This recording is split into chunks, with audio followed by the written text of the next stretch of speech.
Cats!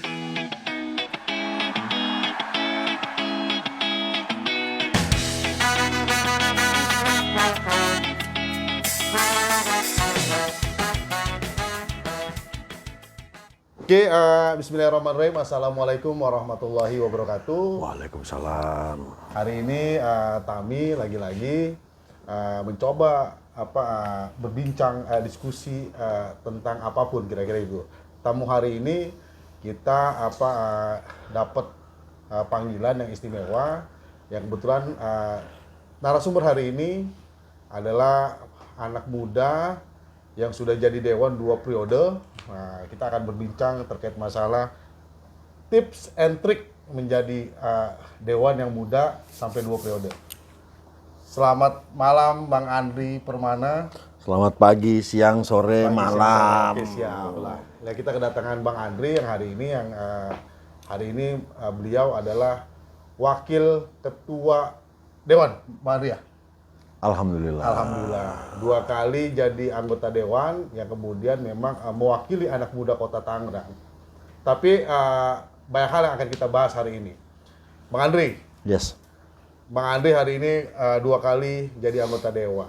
Kemarin kita WA-an ngobrol mau ngomongin PESPA bicara karena Bang Andri punya PESPA dan punya latar belakang keluarga yang kemudian yang juga anggota dewan, tapi lebih berpikir konstruktif terhadap perkembangan sosial politik budaya di Kota Tangerang. Makanya hari ini 2 kali periode beliau menjadi dewan terpilih. Bang Andri, emang kepikiran dari awal mau jadi anggota dewan? Karena memang ibunda juga seorang anggota dewan. Itu gimana, Bang? Yang pasti pertama dalam studi parenting ya, tumbuh kembang seorang anak itu kan dipengaruhi oleh 2 variabel. Variabel pertama itu yang berbasis DNA, genetikal, hal yang bersifat biologikal itu namanya nature. Nature itu mempengaruhi nggak? Pasti mempengaruhi. Secara genetik, secara DNA-nya. Makanya nggak usah kita kaget misalnya, wah bapaknya profesinya ini, anaknya akhirnya profesinya sama. Cuman ada juga yang ini juga lebih dominan, variabel namanya nurture. Nurture itu dipengaruhi oleh lingkungan. Nah, lingkungannya juga menjadi faktor yang dominan.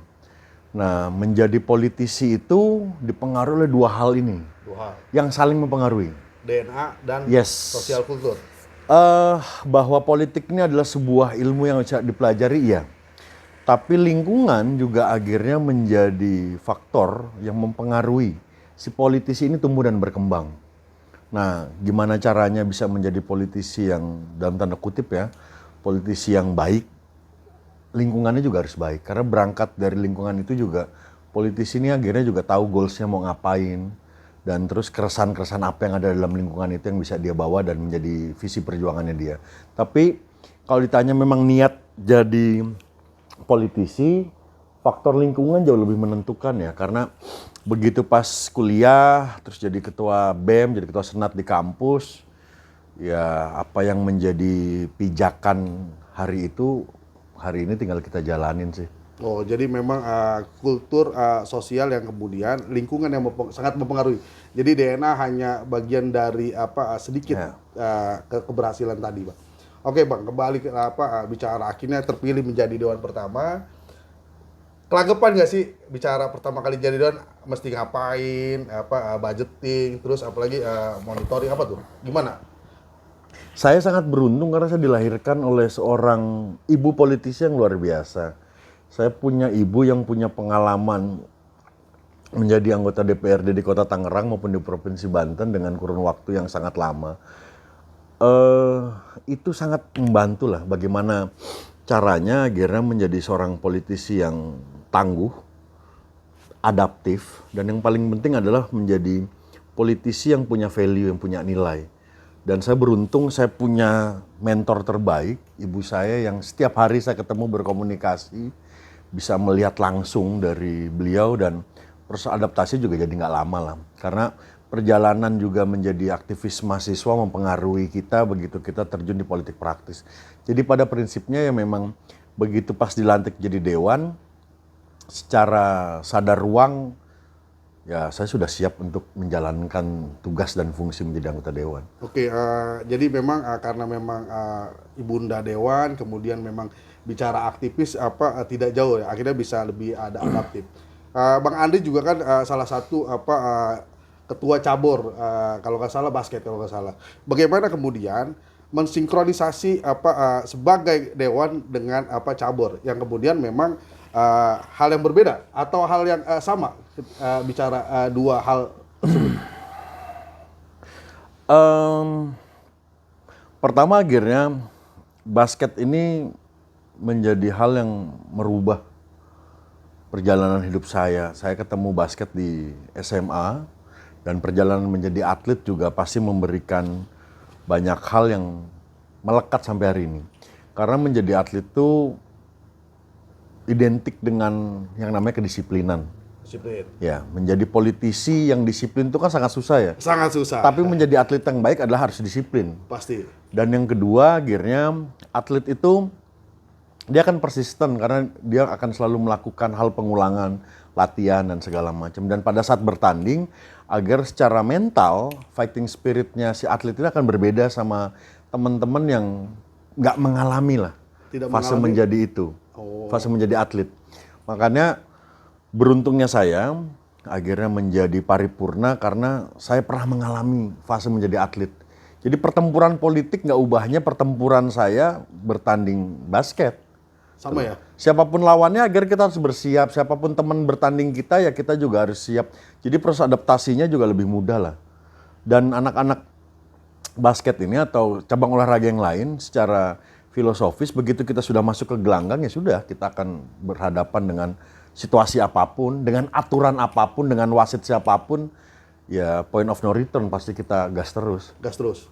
Jadi memang kondisi yang hampir sama kira-kira karena bicara kompetisi dan siapapun lawannya ya gas terus kira-kira. Oke Bang Andri, bicara 2 periode, kemudian hari ini kita ada efisiensi pusat yang kemudian harus juga berdampak di daerah. Bang Andri sebagai anggota dewan, bagaimana tuh melihat sudut pandang efisiensi terhadap Kota Tangerang sendiri? Gimana tuh Bang Andri?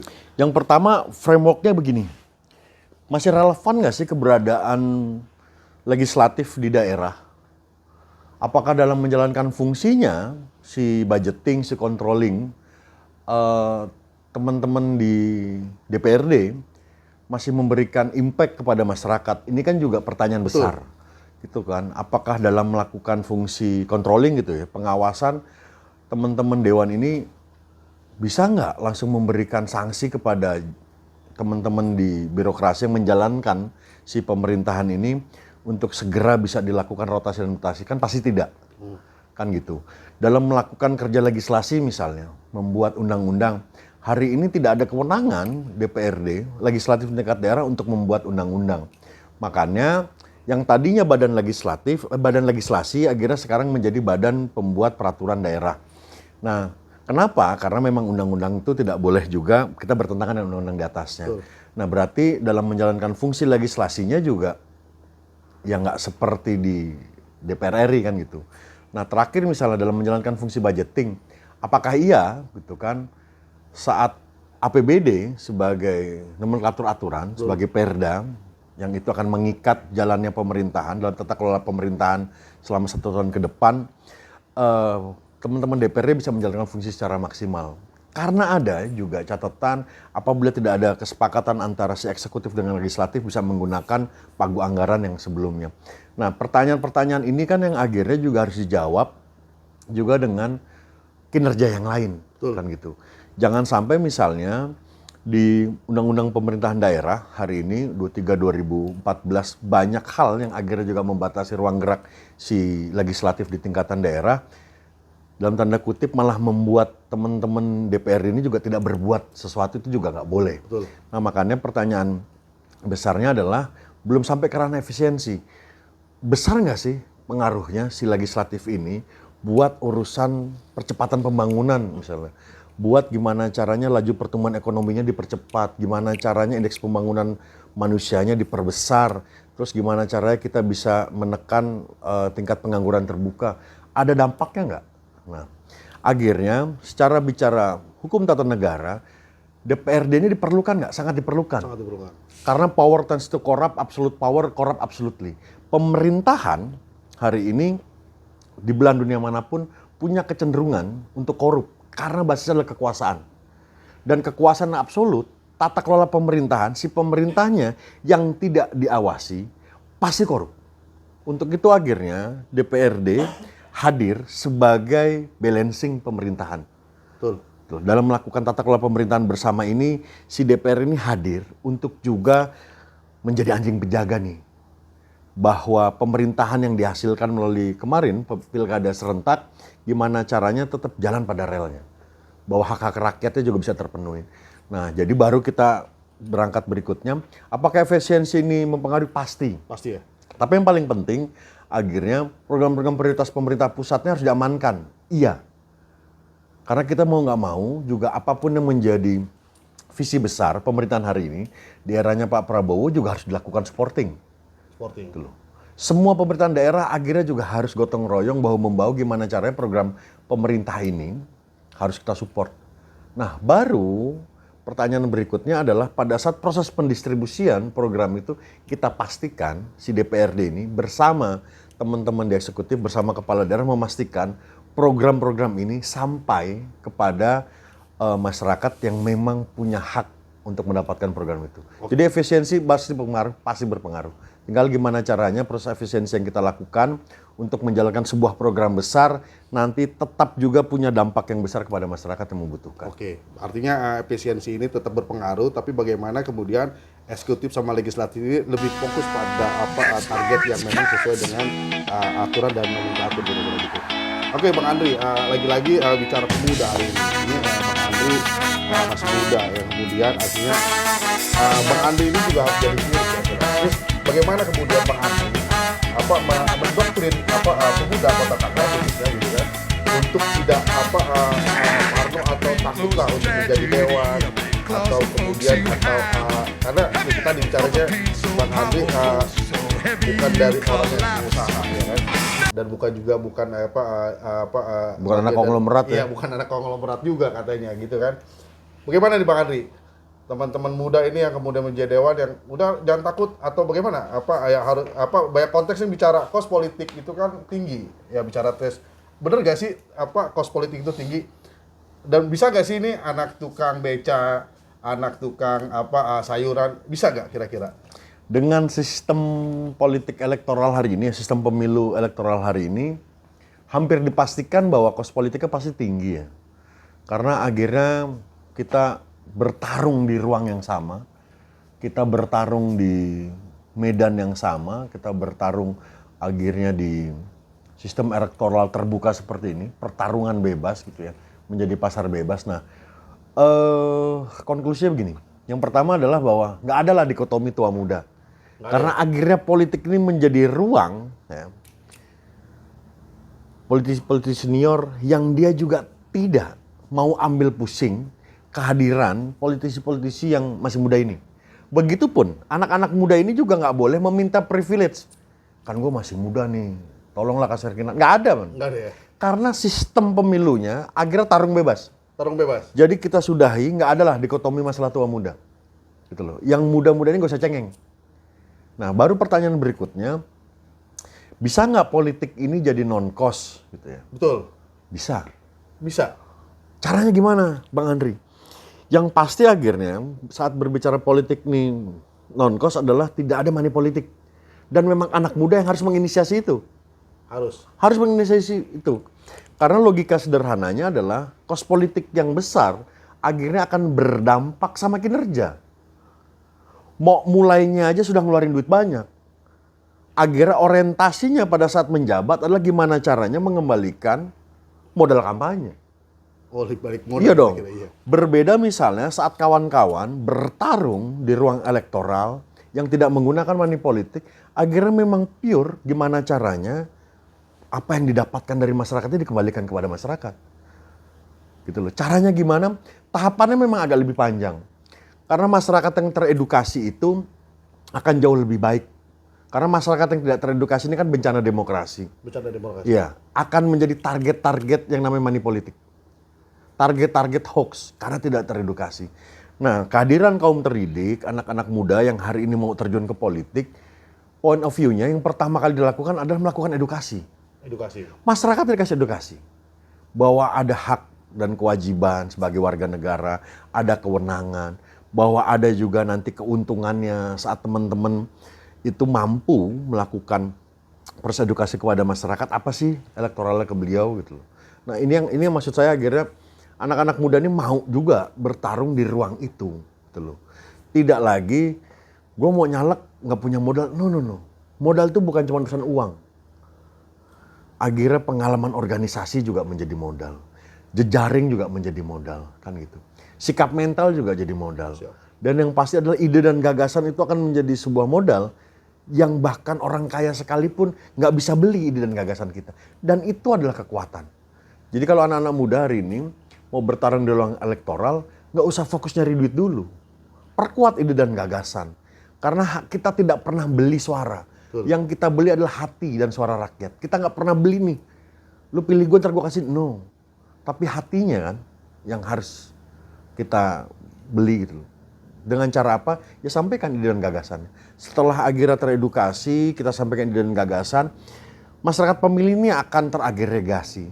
Jadi jangan juga kaget, suaranya nih nggak bisa banyak, iya. Karena memang dalam melakukan proses edukasi ini susah. Gitu loh. Tapi yang paling penting, saya yakin dan percaya, anak-anak muda punya kemampuan itu. Anak-anak Gen Z terutama juga punya kemampuan itu. Hari ini banyak ruang-ruang sosialisasi, banyak ruang-ruang untuk campaign di sosial media yang itu juga tidak memerlukan banyak kos. Betul. Tinggal kreativitas teman-teman, ditambah lagi itu tadi, ide dan gagasan-gagasan besar disampaikan kepada publik pemilih, saya yakin juga lambat laun urusan money politik juga bisa kita kalahkan. Sangat bisa, kira-kira. Oke, terima kasih teman-teman. Bang Andri, terima kasih juga. Bicara edukasi, tadi Bang Andri sudah kupas tuntas terkait masalah bagaimana kemudian tapak tilas beliau yang kemudian pemuda yang kemudian aktif yang dalam ruang kampus gitu kan, akhirnya diimplementasikan dalam bentuk dewan hari ini kira-kira. Dan memang beliau juga memberikan semangat dan kemudian banyak ruang buat anak muda yang kira-kira punya gagasan, kira-kira gitu Bang Andri ya. Oke, terima kasih dari kita Tangerang Muda Independen akan terus memberikan edukasi secara politik, sosial, budaya ke depan khususnya buat Kota Tangerang. Terima kasih. Anak muda 15 menit membentuk gagasan.